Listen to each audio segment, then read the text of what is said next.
Car photography can be really difficult. There's a lot of different things you have to consider, like angles, focal length, editing software, the actual editing of the photos. If you want more in-depth on all of those things, comment down below. But right now we're focusing on masking specifically in the editing software, which you already know because of the title and thumbnail of this video that you clicked on. I'm gonna stop wasting your time and let's get right into top 5 masks that you should be using for your car photography. None of these are like you have to use these or else your photos are gonna look ugly. It's not necessarily a rule that you have to do them, but there are some very specific reasons why I do all of these. A linear mask for the ground. Basically what this is just gonna do is linear mask, and you go up from the ground, the bottom of the image up into the car, hitting the car just a little bit but not a whole lot, and then you darken and increase some of the texture into the ground. It allows the person looking at the photo to look at the car itself, and it draws attention to it. A radial mask up in the sky or coming from the light source that you have from whatever direction the light source is coming from. I'm going to do a radial mask up where the sun is the angle where the sun is coming from,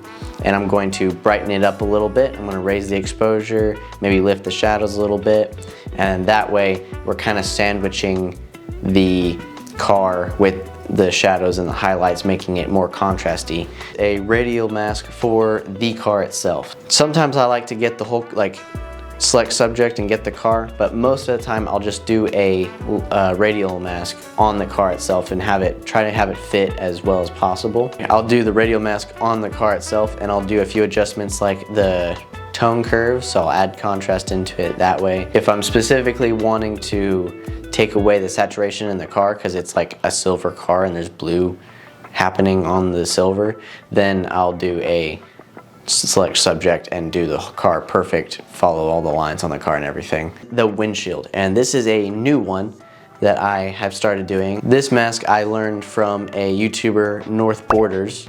I really like the way it looks. It brings the photo together. It's a really small detail. Sometimes you're taking a photo of a car and there's a guy picking his nose and he has no tint whatsoever. So this is a great way to kind of hide it a little bit. The whole photo itself.